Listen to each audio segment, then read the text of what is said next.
Hello friends, welcome back to my channel. So நம்ம இன்றைக்கி இந்த வீடியோவில் என்ன ரெசிபி பார்க்க போகிறோம்னா, ஆட்டு ரத்தத்தை எப்படி வறுக்கலாம் அப்படிங்கிறத பார்க்க போகிறோம். ஸோ ஃபஸ்ட்டு வந்து 2 ஆட்டு ரத்தத்தை வாங்கிட்டு அதை நல்லா உடச்சி விட்டுக்கணும். எப்போவுமே கடையில் ஆட்டு ரத்தம் வாங்கும்போது கிளாட்டாக இருக்கும். ஸோ அந்த கிளாட்டானதை எடுத்து நல்லா உடச்சி கொஞ்சம் கல் உப்பும் ஆட் பண்ணிக்கணும். ஸோ இதிலேயே வந்து நீங்கள் உப்பை ஆட் பண்ணிட்டீங்கன்னா டிஷ்ஷை நீங்கள் வறுக்கும் போது உப்பு ஆட் பண்ண தேவையில்லை. அதுக்கப்புறம் 2 ஆட்டு ரத்தத்துக்கு வந்து ஒரு 1/4 கிலோ சின்ன வெங்காயம் ஸோ நல்லா பொடி பொடியாக நறுக்கி வச்சுக்கணும். ஸோ சின்ன வெங்காயம், மிளகா, கொஞ்சம் வத்தல், அதுக்கப்புறம் கருவேப்பிலை, இதுதான் வந்து இந்த டிஷ்ஷுக்கு வந்து நம்ம யூஸ் பண்ணுற இன்க்ரீடியன்ட்ஸு. ஸோ ஃபஸ்ட்டு வந்து ஒரு தவாவில் வந்து கொஞ்சம் நல்லெண்ணெய் ஊற்றிக்கிட்டு அந்த எண்ணெய் நல்லா கொதிச்சதுக்கப்புறம் 1 ஸ்பூன் அளவுக்கு வந்து கடுகு, அதுக்கப்புறம் கொஞ்சம் உளுந்து போட்டு நல்லா தாளிச்சிக்கணும்.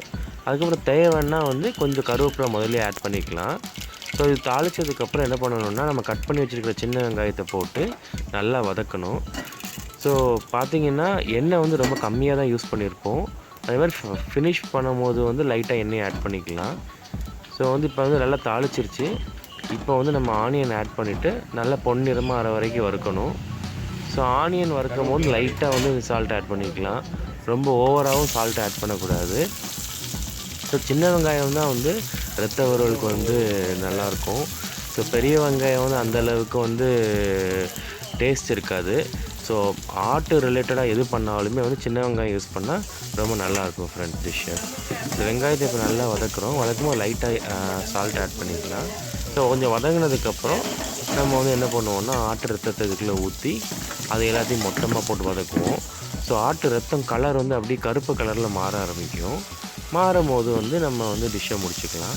ஸோ காரத்துக்கு பார்த்திங்கன்னா 1 வரமிளகா, அதாவது 1 காஞ்ச வத்தல் ஆட் பண்ணிக்கலாம். அதுக்கப்புறம் வந்து 2 பச்சை மிளகாவை சீவி இல்லை நறுக்கியோ நம்ம போட்டுக்கலாம். அதுதான் காரத்துக்கு ஆட் பண்ணுவோம். மிளகா பொடி அந்த மாதிரிலாம் ஆட் பண்ணக்கூடாது ஆட்டுறதுக்கு, அது நல்லா இருக்காது. எப்படி வந்து ஒரு எக் பொடி மாஸ் பண்ணுவோமோ அதே மாதிரி தான் ஆட்டு ரத்தம் நம்ம பண்ணுவோம். அது பார்க்குறதுக்கு ரொம்ப ரத்த கலவையாக இருக்கும். ஆனால் வந்து நீங்கள் ஃப்ரை பண்ண அது கலர் மாதிரி கருப்பு கலரில் மாறும்போது ஈரல் ஃப்ரை பண்ணுற ஸ்மெல்லு, டேஸ்ட்டும் வந்து கிட்டத்தட்ட ஈரல் மாதிரியே தான் இருக்கும்.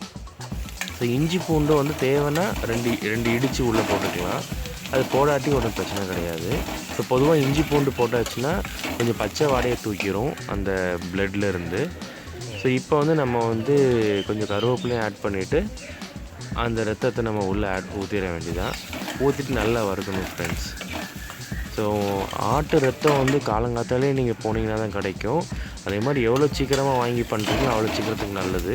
ஏன்னா கடையில் வைக்க அது நம்ம டிலே ஆச்சுன்னா அதை கண்டுபிடிக்க முடியாது. ஏன்னா எப்போ ஊற்றி வச்சாலும் அது கிளாட் ஆகி ஒரே மாதிரி தான் இருக்கும்.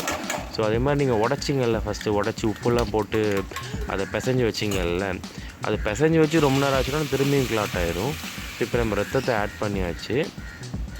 ரொம்ப ஸ்மெல் இருக்காது, லைட்டாக தான் ஸ்மெல் இருக்கும் ஆட்டு இறைச்சி மாதிரியே. ஸோ இப்போ நல்லா வதக்கிடலாம்.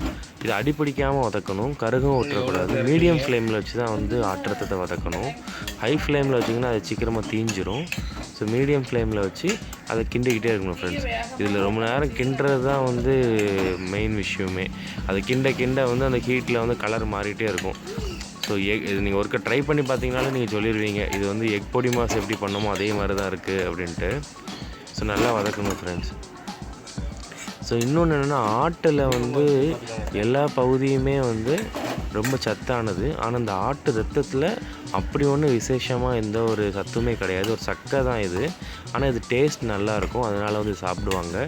மற்றபடி இதில் வந்து ஸ்பெஷலாக எந்த ஒரு சத்துமே கிடையாது ஃப்ரெண்ட்ஸு ஆட்டு ரத்தத்தில். லிவர், ஸ்ப்ளீன் இதிலெல்லாம் பார்த்திங்கன்னா கூட வந்து நிறைய ரத்தம் ஊறுறதுக்கான சத்துக்கள் இருக்குது. ஆனால் ஆட்டு ரத்தத்தில் எதுவுமே கிடையாது.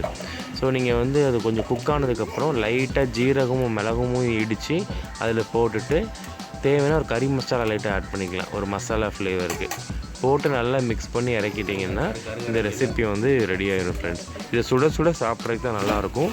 சாதத்துக்கு விட தோசைக்கு தொட்டு சாப்பிட்றதுக்கு இது சூப்பராக இருக்கும் ஃப்ரெண்ட்ஸ். இந்த சுட முருகலாக ஒரு தோசை சுட்டு இதை வச்சு சாப்பிட்டிங்கன்னா அவ்வளோ ஒரு அமிர்தமாக இருக்கும் ஃப்ரெண்ட்ஸ்.